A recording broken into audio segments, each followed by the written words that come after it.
Hello, everybody, and welcome to the latest edition of the Know the Foe podcast on my Substack. I am joined today by Josh Lewin, who is the broadcaster for UCLA football. Josh, welcome. Hey, Bill. Good, yeah, good to be here. Thanks for having me. No, appreciate it. It's been a strange year for the Bruins, hasn't it? Yeah, that's one way to put it. Ups and downs, that's for sure. It started with some big downs. So, you lose at home to New Mexico by 25. That's pretty much a down. And they started 0 and 4 overall. But the coaching change certainly made a U-turn. A lot of credit should go to the very top of the food chain there for kind of recognizing the problem and doing what needed to be done. Deshaun Foster's good people, but it just wasn't working out as a head coach. So time to promote Tim Skipper, who got a real nice win against Penn State, obviously, and stacked a couple more on top of that. The uh, the plot has changed a little bit since then. They got completely blown out by Indiana, but they'll compete at the very least. They're competitive. Well, I mean, 56-6 is not competitive, but uh, score notwithstanding, they've been hanging in there, winning some games. They just certainly look more like a cohesive unit since the change, and it's been a challenging schedule, that's for sure. I mean, when your back-to-back road games are number two and number one in the country, you go to Indiana and go to Ohio State, and then you've still got USC on the docket. It's that's not pleasant, but they're doing what they need to do. I think Deshaun Foster made a tough first impression that's kind of infamous now. At the Big Ten Media Days last year, and he was clearly not prepared and said something like, well, I'm the coach at UCLA. We're in Los Angeles. And it was like, yeah, where? And so, obviously people didn't know a ton about UCLA football. And that was kind of like, what's going on? And then this year, as you said, first four games, I don't think UCLA led in any of those games, right? Yeah, it was as bad as it all looked and smelled. Yeah, just and yeah, Deshaun was doing the best he could, right? I mean, Chip Kelly leaving put everybody in a tough spot, and you guys have already seen how he can flit around a little bit too. Was in Columbus for a hot minute and then left, and it didn't quite work out. That's something that the I think the athletic department swung really high, and hoped that they would catch a little Oregon Chip lightning in a bottle, but that just never really materialized. I don't think Chip was really into recruiting. I don't think he was into socializing. He was just kind of into being in his laboratory, and concocting cool new running plays. And he was very good at that. But, as you know, especially in this day and age of NIL now, there's just so much more that goes into that position in that profession. So just was not a good fit. But Deshaun got kind of hurried in there, and the press conference was probably a good representation of that. He just Yeah. really didn't know what he didn't know, and it turns out that, like, yeah, public speaking is kind of a part of this. So uh, good guy, knows his football, but yeah, they tried their best. Everybody tried their best. I mean, there's no villains in this thing. It's just they tried to make something work and it didn't work. Yeah, and Martin Jarman, who the athletic director of UCLA, Ohio State fans probably remember as an assistant athletic director here, um, they just get untenable for Deshaun after those four games. Like it was just inevitable, and so you might as well do it. Yeah, I mean that's the thing. I mean, Martin's such a good guy, as you know. I mean, he roots for everybody and wants everyone to succeed. And I think felt genuinely badly that Deshaun was put in a tough position. I mean, what else can you do? But at some point you just got to address it and rip the Band-Aid off. And it was actually after that third loss, I mean, Right. that it happened. And it was during a bye week. I think it was the right thing to do. I'm sure it wasn't something that he enjoyed doing in the least, but eh, Martin's good people, and he surrounds himself with good people, and he's got a real vision for what this can be and what he wants it to be. And LA's tough. LA's a tough market. It's not a college town. It's the Lakers and Showtime. It's the Dodgers and whatever you want to call the Dodgers, and now two NFL teams, and they've got a glitzy hockey team and another one just down the road. I mean, we're not even talking about the Clippers. We're not even talking about, two MLS teams, and there's USC. It's just, I mean, so you have to have a 10-win football team to be taken seriously in LA, just like the Dodgers have to be in the playoffs every year to be taken seriously. So it's a very, very tough room to work. It's not an enviable position to try to make something in a very crowded market.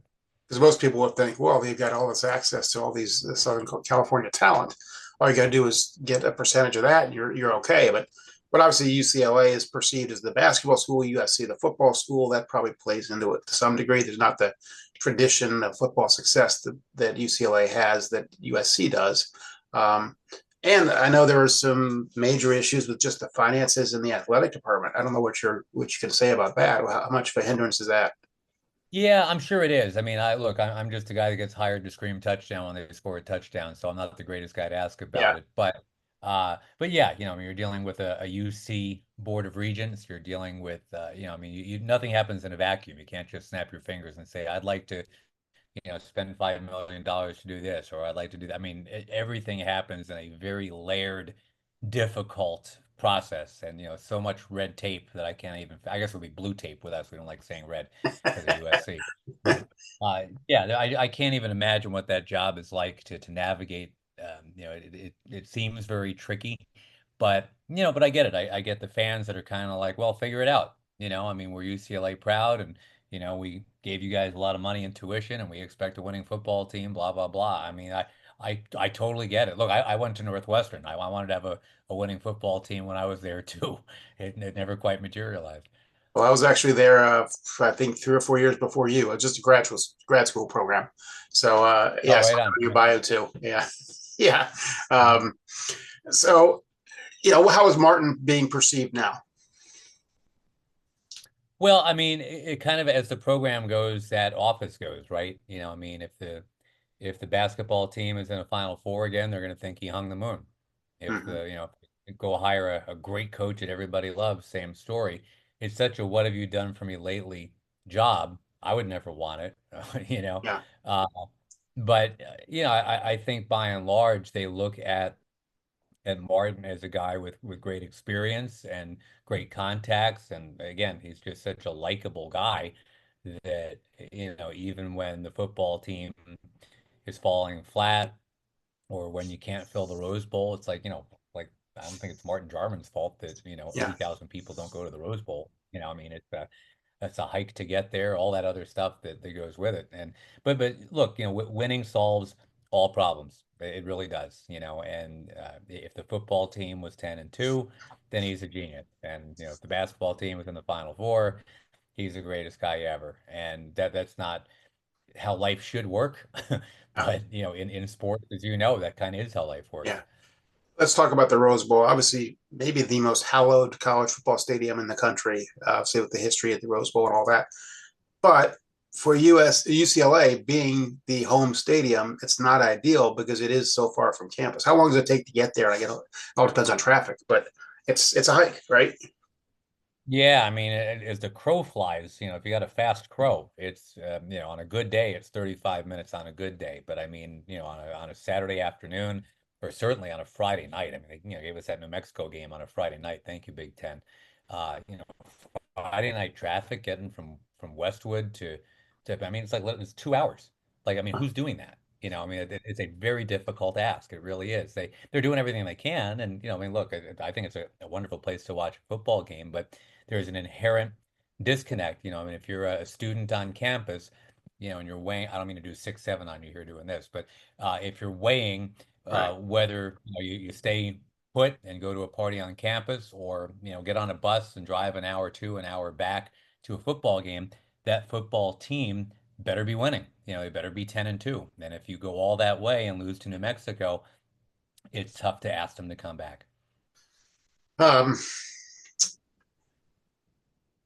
do you think that UCLA can be a consistent winner? Yeah, I do. I mean, and they've been. Look, I mean, it's not a million years ago that they were a 9 and 10 win team in the Pac-12, and I mean, it has been a minute since they've been to an actual Rose Bowl game, and Yeah. but there's no reason they can't be a top 12, top 15 team in the nation. I mean, I look at maybe like a Michigan State. I mean, for years they were kind of the Andre Rison era. I mean, they Right. were. competitive. They weren't always the best, but they were always 9 wins, 10 wins, and nobody wanted to play them. And I think they can absolutely be that again. You just don't want to fall into that Purdue morass of, well, they're always going to win two or they're always going to win four, or something like that. Um, this year is shaping up like probably a 5-win season. Last year was a 5-win season. Um, that's not ideal, but it's not like they've bottomed out. They're not 0-12. It's not like they haven't won it forever. It's not Kansas, where they for all those years were 1 and Right. 11 in the Right. in the 12. So and there's and like you say, there's a lot of talent to if you can draw a fence around California and keep SoCal kids here. I mean, and look, your quarterback is a good example. Carlsbad High School, that's, kind of like right where I live. It's about an hour and it's hour 30 to get up to UCLA from there. That would have been a good get, but it's competitive these days. I Yeah. mean, it's a fertile ground. You're not going to keep everybody home. Tim Skipper replaced Deshaun Foster. What can you tell me about him as a coach? Came from Fresno State. He's been an interim coach for it seems like that's been his experience a little bit. What stands Yeah, out about yeah. him? I mean, he's so upbeat. Yeah, he's just such a good upbeat personality. I mean, everybody's kind of driving to succeed, to make him happy because he's just such a caring guy that's got such great energy. I think he's got good football skills too. He certainly knows the game, and in his time at Fresno State, actually competed well uh, at the Horseshoe. He was part of a huge goal line stand that Fresno State went in and put on the Buckeyes way back in the day, and we're kind of dredging up some video of that just to have some fun back here. Right. But yeah, the kind of guy you root for, put it that way. Okay. He's super super on top of things and very positive. And they UCLA shocked the world, maybe the biggest upset of the season by beating Penn State, which at the time, they had lost.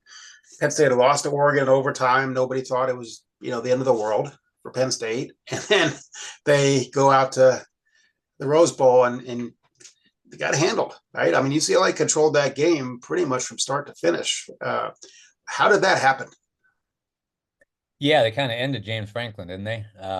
They And did. look, they they had a new offensive coordinator that had gotten promoted through the ranks, and who again everybody loves, and Jerry Neuheisel, and they again talking about lightning in a bottle, it just all kind of came together on a very happy afternoon. The game was on CBS, and Jerry's dad was in studio watching it. I mean, Yeah. so we got a lot of mileage out of that optic. Kevin Coyle had just come in and been plugged in as the defensive coordinator, and he had some kind of nifty new ideas. So there was there's always like that dead cat bounce. Like if you make a Yeah. change, things are Right. just going to get better just because.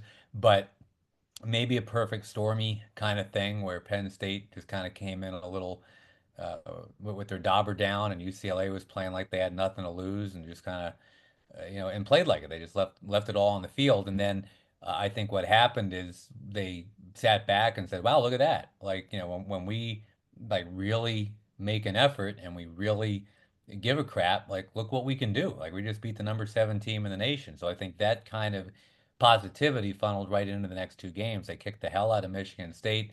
They beat Maryland. Yeah, they just ran into a buzzsaw after that. I think Indiana just kind of stole their soul and knocked them down a peg.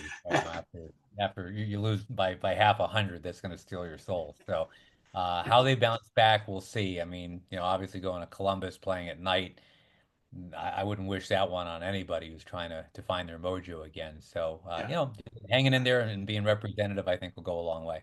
Let's talk about some of the team and the players. Ohio State fans are obviously quite aware of the quarterback, Nico, whose last name I know how to spell, but I still always butcher it. Uh, I am a Leva. God, No, you're in the ballpark, and I am a it, Leva. it's not easy, but I mean, our unpronounceable quarterback is Yeah. pretty good. Iamaliava, Yeah. and he Thank can. you. No, you're welcome. I can put you I on am your mute. Rabinowitz, right? I got it right. Yeah, no, I know. But no, he's fearless. He runs the ball like he's angry at the world, and to the point where you're kind of worried that he's going to hurt himself at some point. He doesn't slide. He'll ram himself into whoever's trying to tackle him. So, You love that kind of kamikaze spirit. He's gonna again leave it all out there, and that's all you can ask. Accuracy, not great, not yet. There's a few balls where it's like, wow, like look at that. Now I can see why that's an NFL quarterback. He's he's a sophomore. He's a work in progress, and not the greatest offensive line in the world, but he's making it work, and he's got an amazing attitude. He's a great leader. I'm really glad he's a quarterback. A lot of publicity, of course, surrounded his arrival there. The NIL dispute with Tennessee. Was he kind of viewed as a savior type, or is that putting too much on him? What was it? I mean, how was he how was he viewed when he arrived? Yeah, I think that's fair for you to say and unfair for the actual guy, right? I Right, mean, nobody can. This is football. There's 11 men on each side, and one guy is not going to win a game. I don't care if you're Sayan or Smith or I mean, right. those guys have help, for Ohio State. So, I think there has been a little bit too much pressure put on him, but he's shrugged it off. He doesn't really care. I think the basketball team's going to see the same thing with Donovan Dent. He's supposed to be the savior. When I first got here 10 years ago, Bill, it was, Lonzo Ball was a freshman Right. and Josh Rosen was, I guess, a sophomore or a junior. And, there were two guys walking around the campus like, what they used to call it, the cock of the walk. I mean, Yeah. there were, Yeah. two guys, and that's how it's supposed to be, right? You're supposed to be a big man on campus. You're supposed to be the point guard and the Right. quarterback. Right. And there was absolutely that spirit, like, wow, we got these two charismatic, talented guys at the two key positions in the two key sports. That's back, between Donovan Dent in basketball and Iam Aliava in football. I love that. I think that sells tickets and gets people excited. But to ask either of those guys to be a savior, these are basically teenagers, Yeah. 19, 20 years Yeah. old. It's a lot to ask. And there's not a lot of talent around them, right? I mean, Julian Sand has Jeremiah Smith and Carnell Tate and all these other guys. Nico doesn't, right? Yeah, there's some, but not. I mean, look, they spent with NIL. I think they spent pretty wisely. There's some, there's some guys. I mean, I think Mikey Matthews is a great slot receiver, and a couple guys they brought in on O line have been actually very good, surprisingly good. The running backs, as a unit, I think have all been outstanding. But the defense can't get off the field. That's been Yeah. part of the problem. Yeah. I mean, they're dead last in third down stops in the country, and Ohio State is first or second, I guess, in first down makes. So that is Yeah. a toxic mix. And when you have 6 sacks for the entire season, that's a problem. There's 29 guys right now, just guys that have 6 sacks or more. That's what the Bruins have as a team. So not a lot of playmakers other than Nico, but it's not like there's no true talent. It's just like there's Yeah. no real, eye-popping stats out there, and that's a fair statement. Just looking at the stats, the only stat in which they're actually good is or red zone offense. Which Pretty is Nico and the field goal kicker, right? I mean, there's an right, extra right. field goal kicker. And just for people who don't know, that stat is that counts field goals and touchdowns. They Right. don't break it down. The NCAA doesn't break it down that way. Um, and the pass defense statistically is pretty good. I suspect that's largely because teams are ahead of them and aren't throwing the ball that much late. Yeah, although look, I mean, they haven't given up more than 213 yards to any quarterback all year, and they've faced some really good quarterbacks. I mean, including the guy that's supposedly a Heisman candidate or the favorite, according to Gus Johnson, anyway, is Yeah, Mendoza, right. threw for like 200. So no, and that's a lot of NIL, transfer guys, a lot of guys that Roderick Pleasant and um, Jordan and guys like that just it's like wow we hadn't known of these guys, we hadn't heard of these guys, but somebody was smart, somebody picked the right guys to come in. Pass defense has actually been very good, but again everything's on a bit of a sliding scale right now because when you're 3-6 nobody wants to hear, oh, you've got a couple of decent cornerbacks. I Yeah, mean, yeah, I get it. I think the administration gets it. We in the booth understand because again it's a zero sum business. If you're 3-6 nobody loves you. If you're 9-0, then you can do whatever you want. So I think they're a better team than 3-6. I think with some breaks here and there, they could be a 5-4 or 6-3 team and be pointed towards a bowl game very easily. And I like what they're putting in place just in terms of attitude and culture. It's a really nice culture. I mean, and it's a gorgeous facility in which to train. They treat you like gold. I mean, it's a great place to come and play college sports. There's no question, but it's just, Big Ten is a different animal, man. It turns out it's pretty competitive. Yeah. Kind of cut to the chase here. I know we're kind of short on time. What would have to happen for UCLA to pull off an upset or even make the game tight in the fourth quarter? Well, I mean, it sounds simplistic, but you make a couple of mistakes, you're done. You got to play pretty much a near perfect football game. And no false starts is a lot to ask at the Horseshoe if you've never been there before, and a crowd that's been tailgating all day long is going to be in full voice by 7:30. If they happen to play their best, which they pretty much did against Penn State, they got a puncher's chance. I understand. I see the Vegas odds just like you do, but I think it'll be a lot closer than people think. You take one good swing. I always go back to the Back to the Future movie where Biff Tannen got felled in the parking lot with one good punch. Right. I think they got that punch in them. I do, but I would understand if they make a bunch of penalties, turn the ball over, it's going to be a very rough night. Okay. Well, Josh, I know you got to go. So I appreciate your time very much and your Oh, insight. you're welcome, Bill. And look, it'd be the first time I've been at the Horseshoe since I was at Northwestern a million years ago. So I'm excited. I know the guys are excited about it. They know the Ohio State tradition. We all appreciate it. You mentioned Martin Jarmond earlier. I mean, I think we're pretty lucky to have poached him. His Ohio State knowledge and wisdom that he gained there, that he then took to Boston College and brought here. That'll always kind of unite these two schools for a little bit. So. Good luck to you guys starting on Sunday. Thank you, Josh. Get Josh Lewin, UCLA broadcaster. Thank you so much for joining the podcast. You bet, Bill.